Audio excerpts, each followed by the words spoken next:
Hello students, YouTube channel साधना में आप सबका स्वागत है। बच्चों, साधना चैनल आपको फ्री और क्वालिटी कंटेंट हमेशा प्रोवाइड करता है। आप किसी भी वीडियो को जिस समय चाहें उस समय देखिए, जितनी बार चाहें उतनी बार देखिए।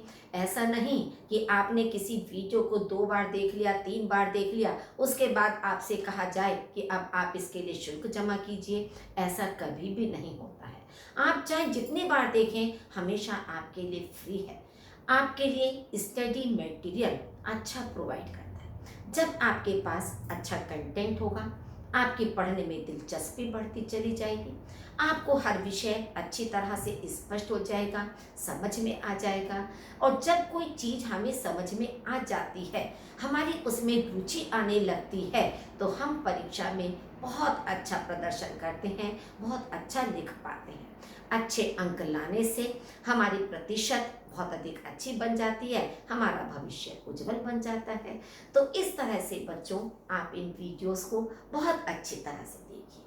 आज हम आपके लिए क्षितिज पुस्तक के काव्य खंड से पाठ 9 कबीर दास की साखियां और शब्द के महत्वपूर्ण प्रश्न आपके लिए लेकर आए हैं।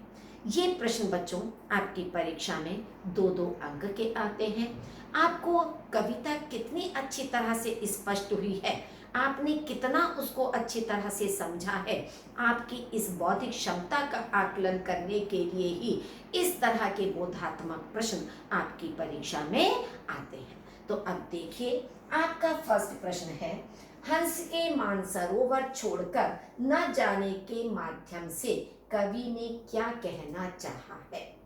इसका उत्तर है, कवि कहना चाहता है कि जिस प्रकार मानसरोवर नामक झील में हंस प्रसन्नता पूर्वक क्रीड़ा करते हुए मोती चुग रहे हैं, तथा वे अन्यत्र कहीं और नहीं जाना चाहते हैं, अर्थात उन्हें मानसरोवर से ज्यादा रुचिकर कोई अन्य स्थान नहीं लगता है।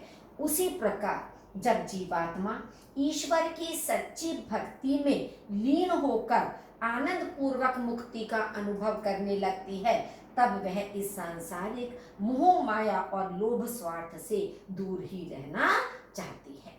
कि आपको जब हमने इस कविता का अर्थ स्पष्ट किया था, तब आपको मानसरोवर झील के विषय में बताया था कि तिब्बत में एक मानसरोवर झील है, जो हिंदुओं का एक पवित्र तीर्थ स्थल भी माना जाता है। उसमें शुद्ध पवित्र जल भरा हुआ होता है, जिसमें हंस विचरण करते रहते हैं और वहां आनंद को लेते हुए वे उस स्थान को छोड़ना नहीं चाहते हैं। उसी प्रकार से हमारी जीवात्मा जब प्रभु की भक्ति करते हुए आनंद में लीन हो जाती है, तो वह उसको छोड़कर कहीं अन्यत्र नहीं जाना चाहती है, यानी कि मोह माया के बंधन में दोबारा बंधना नहीं चाहती है। सेकंड है, हंस के मानसरोवर छोड़कर न जाने के माध्यम से, सेकंड क्वेश्चन है आपका, कवि किसे ढूंढ रहा है, वह सफल क्यों नहीं हो पा रहा है। कवि सच्चे प्रभु भक्त को ढूंढ रहा है।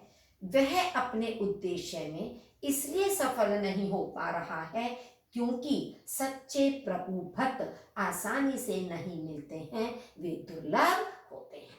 क्योंकि सच्चे मन से ईश्वर की भक्ति करने वाले मनुष्य आज कम दिखाई देते हैं। बाह्य आडंबर करने वाले, दिखावा करने वाले ईश्वर प्रेमी अधिक दिखाई देते हैं। तो इसलिए कवि ने कहा है कि सच्चे ईश्वर प्रेमी मिलना आज बहुत अधिक दुर्लभ है, या बहुत अधिक मुश्किल कार्य है। विष और अमृत किसके प्रतीकार्थ प्रयुक्त हुए हैं, यानी कि विष और अमृत का प्रतीकात्मक अर्थ क्या है। विष हमारे मन की दुर्भावनाओं, वासनाओं, लालच और पापों के लिए, अमृत ईश्वर भक्ति, आनंद, भव सागर से मुक्ति और पुण्य के प्रतीक हैं। यानी कि हमारे मन के अंदर जितने भी लालच है, ईर्ष्या, द्वेष, पाप, वासनाएं, जितनी भी दूसरों के प्रति बुरे विचार हैं, ये सब किसके समान है, विष के समान है। और ईश्वर की भक्ति, आनंदपूर्ण जीवन व्यतीत करना, या इस संसार सागर से मुक्ति पाना, इस तरह के जो विचार हैं, पुण्य हैं, वो किसके प्रतीक हैं, अमृत, अमृत उसका प्रतीक है। तो इस तरह से विष और अमृत के प्रतीकात्मक शब्द ये हैं। संसार को स्वान रूप क्यों कहा गया है? संसार को स्वान रूप इसलिए कहा गया है क्योंकि जिस प्रकार अपने पथ पर मस्ती से बढ़ते हुए हाथी को देखकर कुत्ते भौंकते हैं, उसी प्रकार साधक को ज्ञान प्राप्ति में लीन देखकर संसार उसकी निंदा करता है। कि जिस प्रकार हाथी जब मस्त चाल से चलता है तो कुत्ते उसके पीछे पीछे भौंकते चलते हैं, लेकिन हाथी पर उनका कोई प्रभाव नहीं पड़ता, वह अपने मार्ग पर आगे ही बढ़ता रहता। उसी प्रकार से जब कोई साधक ईश्वर की अर्चना करता है, उसमें ध्यान लगाता है, तो संसार के लोगों के मन में एक ईर्ष्या की भावना होती है, द्वेष उनके मन में आता है कि यह इस तरह से साधना क्यों कर रहा है। तो वे लोग उसकी तरह तरह से आलोचना करते हैं या निंदा करते रहते हैं। इसलिए कबीरदास जी ने इस संसार को स्वान के समान बताया है। पखा पखी से कवि का क्या आशय है? पखा पखी से कवि का आशय समाज में प्रचलित विभिन्न मत मतांतर या संप्रदाय और उनका समर्थन और विरोध से है। अब आप देखिए, पखा और अपखी दो चीजें आपके सामने हो गई। पख का मतलब हो गया संप्रदाय, कोई सा भी संप्रदाय हो सकता है, हिंदू संप्रदाय, मुस्लिम संप्रदाय, सिख संप्रदाय, कोई सा भी संप्रदाय, किसी भी मत को मानने वाले लोग इसमें आ गए। अपखी का मतलब हो गया उसका विरोध। पखा का मतलब समर्थन, किसी भी संप्रदाय का समर्थन करने वाले, और दूसरे उसका विरोध करने वाले, उसके विपक्ष में बोलने वाले। तो इस तरह से पखा पखी से कवि का आशय यह है। 6 है, मोट चून और मैदा का प्रतीकार्थ क्या है? प्रतीकात्मक अर्थ कि मोटा चून मतलब मोटा आटा और मैदा, तथा मोट चून कब मैदा बन जाता है? मोट चून मनुष्य के मन में छिपी बुराइयों, लोभ, माया, छल कपट आदि का, किसका प्रतीक है मोटा आटा? कि हमारे अंदर जो बुराइयां हैं, जो हमारे अंदर लोभ है, माया है, छल कपट की भावना है, ये सब क्या है? ये मोटे अनाज का प्रतीक है। तथा मैदा प्रभु की भक्ति से प्राप्त आनंद का प्रतीक है। मनुष्य राम रहीम को अलग अलग नाम मानकर जब एक मानने लगता है तथा काबा काशी में कोई अंतर नहीं समझता है और प्रभु भक्ति में रम जाता है, तब वह प्रभु भक्ति का आनंद अनुभव करने लगता है। इस तरह मोट चून मैदा बन जाता है। मतलब यह है कि अभी तक मनुष्य, जो काबा मुस्लिमों का तीर्थ स्थल है, काशी हिंदुओं का पवित्र तीर्थ स्थल है, राम हिंदुओं के आराध्य देव हैं तो रहीम मुस्लिमों के आराध्य देव हैं, जब इन दोनों में फर्क करता है, अंतर करता है, तो तब तक एक तरह से मोटे चून के समान है, मोटे अनाज के समान। जब वह इन दोनों धर्मों को एक समान दृष्टि से देखने लगता है, एक समान भावनाएं उनके प्रति रखता है, तब वह मानो एक मैदा का रूप ले लेता है, तब उसको एक आनंद की अनुभूति होने लगती है। नेक्स्ट है 7 आपका, कवि ने हिंदू व मुसलमानों को मरा हुआ क्यों कहा है? मारा शब्द नहीं है बच्चों, मरा हुआ शब्द है, कि मरा हुआ क्यों कहा है? कबीरदास हिंदू और मुसलमानों को मरा हुआ इसलिए कहते हैं क्योंकि वे दोनों ही राम और खुदा के नाम पर कट्टरवाद को बढ़ावा देकर परस्पर सांप्रदायिक भेदभाव पैदा करके लड़ते मरते आए हैं। उन्होंने परमात्मा का वास्तविक रूप नहीं जाना, इसलिए वे जीवित रहते हुए भी मरे हुए के समान हैं। कि अभी तक जो हिंदू मुस्लिम हैं, वे राम और खुदा के नाम पर अपने अपने धर्म के प्रति, अपने अपने संप्रदाय के प्रति कट्टर बने हुए हैं। कि हमारी कुरान में ऐसा लिखा है तो यही सही है, या हमारी गीता महाभारत में ऐसा लिखा है तो वही सही है। तो अपने ग्रंथ का पक्ष लेते हैं, अपने संप्रदाय को वे श्रेष्ठ मानते हैं। तो इस तरह से सांप्रदायिक भेदभाव की भावना वे समाज में हमेशा बढ़ाते चले आए हैं। वास्तविक रूप ईश्वर का क्या है, उसे कभी जानने का उन्होंने प्रयास नहीं किया। ऐसे लोगों को ही कबीरदास ने जीवित रहते हुए भी मृतक के समान या मरे हुए के समान माना है। कवि ने संत सुजान किन्हें कहा है? जो लोग अपने पराये की भावना से ऊपर उठकर तथा किसी संप्रदाय के पक्ष विपक्ष को न मानते हुए निष्पक्ष होकर प्रभु की सच्ची भक्ति में लीन रहते हैं, कवि ने उन्हें ही संत सुजान कहा है।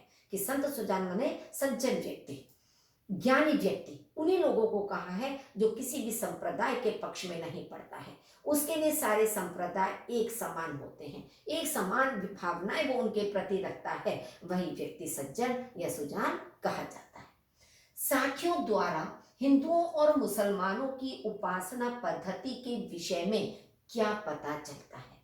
साखियों द्वारा हिंदुओं और मुसलमानों की उपासना पद्धति के विषय में यह पता चलता है कि दोनों ही अपने अपने आराध्य राम और खुदा को एक दूसरे से श्रेष्ठतर मानते हुए धार्मिक रूप से कट्टर हो गए। मतलब दोनों की उपासना, उपासना का मतलब है पूजा करने की पद्धति, पूजा करने का तरीका, उपासना करने का तरीका, कि दोनों ही अपने राम और खुदा को श्रेष्ठ मानते हैं और दूसरे को हीन दृष्टि से देखते हैं। तो इस तरह से वे धार्मिक रूप से कट्टर बन गए हैं।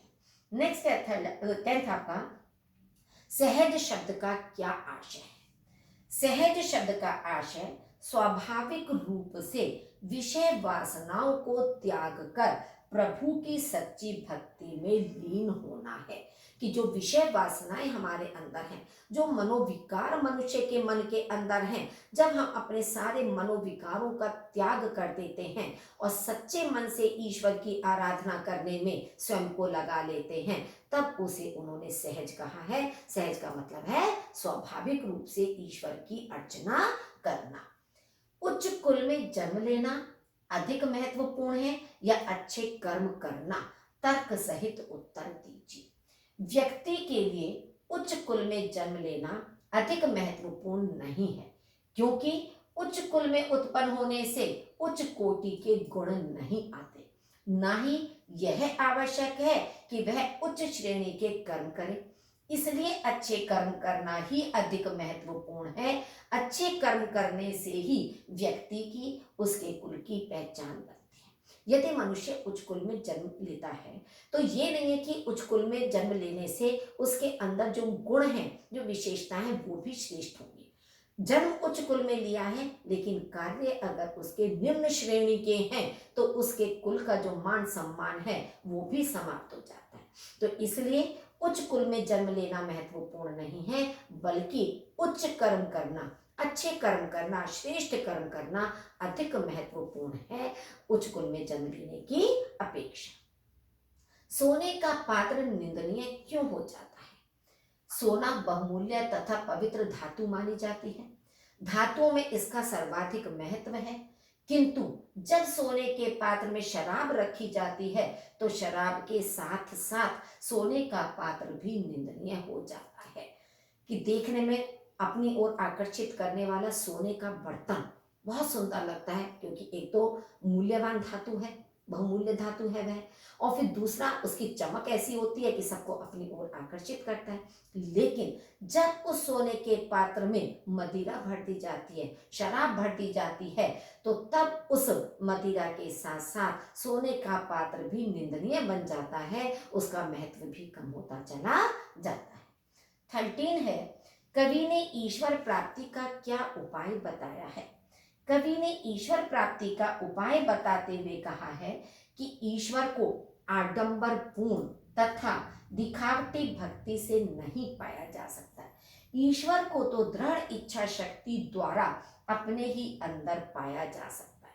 कि हम यदि दिखावा करते हैं कि हम व्रत कर रहे हैं, मंदिर मस्जिद में जाकर उपासना अर्चना कर रहे हैं, विभिन्न कर्म कांड कर रहे हैं, तो इनसे कभी भी ईश्वर की प्राप्ति नहीं हो सकती।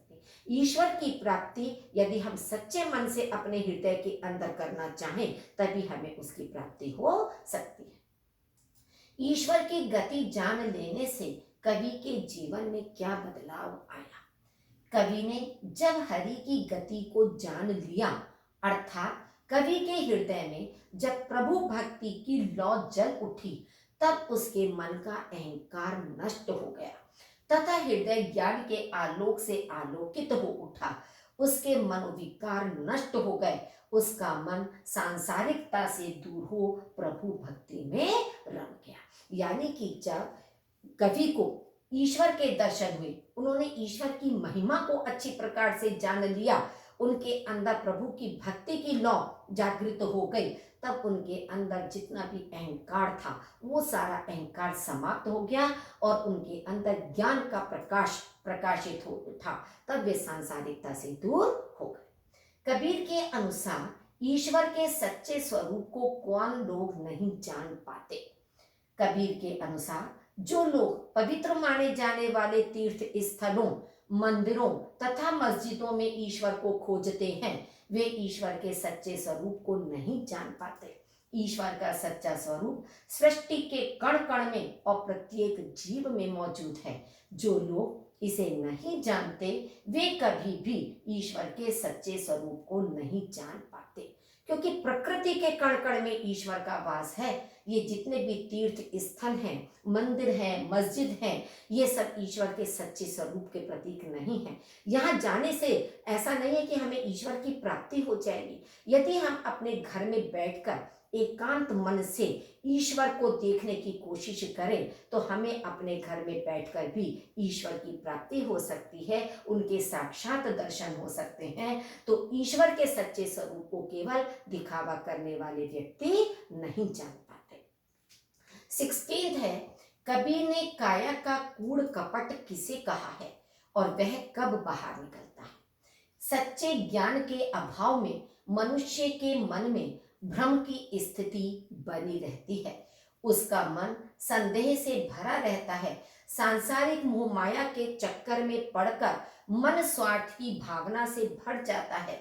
इसी भ्रम, संदेह, अज्ञानता, मोह माया, लोभ, तृष्णा जैसे दुर्गुणों को कबीर ने काया का कूड़ कपट कहा है। यह कूड़ कपट तब बाहर निकलता है जब मनुष्य प्रभु की सच्ची भक्ति में लीन हो जाता है तथा उसका मन ज्ञान के प्रकाश से भर जाता है। यानी कि जितने भी हमारे अंदर मनोविकार हैं, चाहे किसी के प्रति संदेह करना है, भ्रम है, अज्ञानता, मोह माया के बंधन, लालच, तृष्णा, ये जितने भी दुर्गुण हैं, मानो ये हमारे शरीर के अंदर व्याप्त कूड़ा कचरा है।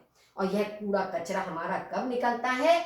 जब मनुष्य ईश्वर की सच्ची भक्ति में लीन हो जाता है, ईश्वर की भक्ति में उसको आनंद आने लगता है, तभी यह कूड़ा कचरा हमारे शरीर से बाहर निकलता है। 17, साक्ष्यों के आधार पर कबीर की विचारधारा की 4 विशेषताएं बताइए। साक्ष्यों के आधार पर कबीर की विचारधारा की 4 विशेषताएं इस प्रकार हैं। बाहरी आडंबरों का विरोध, प्रेम के सच्चे स्वरूप की पहचान, निष्पक्षता, सच्चे मन से उपासना पर। ये उनकी विचारधारा की विशेषताएं हैं कि उन्होंने हमेशा बाह्य आडंबरों का खंडन किया है, उसका विरोध किया है। प्रेम के सच्चे स्वरूप की पहचान करना कि कौन सा सच्चा प्रेमी है, ये पहचान भी उनकी विशेषता है। निष्पक्षता कि किसी भी धर्म संप्रदाय का पक्ष या विपक्ष में ना पड़ना, बल्कि निष्पक्ष भाव से ईश्वर की आराधना करना। और सच्चे मन से उपासना देने पर बल देना कि हम बाह्य आडंबर से ईश्वर को प्राप्त नहीं कर सकते, सच्चे मन से ही उपासना करके ईश्वर को प्राप्त कर सकते हैं। 18 है, कबीर द्वारा साखियों में क्या संदेश दिया गया है। कबीर ने अपनी साखियों में हिंदू मुसलमानों को धार्मिक कट्टरता छोड़ने, ईश्वर की आडंबरपूर्ण भक्ति छोड़ने, ऊंच नीच का भेदभाव समाप्त कर सबको एक समान समझने का संदेश दिया है। इसके अलावा उन्होंने ईश्वर को राम और खुदा में विभाजित न करते हुए एक मानने का संदेश दिया है। वही ईश्वर को काबा, काशी, मंदिर, मस्जिद में खोजने के स्थान पर अपने ही मन में खोजने का संदेश दिया है। देखिए, 3 प्रकार की शिक्षा, 3 प्रकार का संदेश हमें मिल रहा है। एक तो हमें जो धार्मिक कट्टरता है उसको छोड़ना होगा, बाह्य आडंबरों का त्याग करना होगा, जो एक दूसरे के प्रति ऊंच नीच की भावना हमारे अंदर है उसका हमें त्याग करना होगा। और ईश्वर, राम और खुदा को में ईश्वर को विभाजित न करके एक समान मानने का संदेश इसमें दिया है।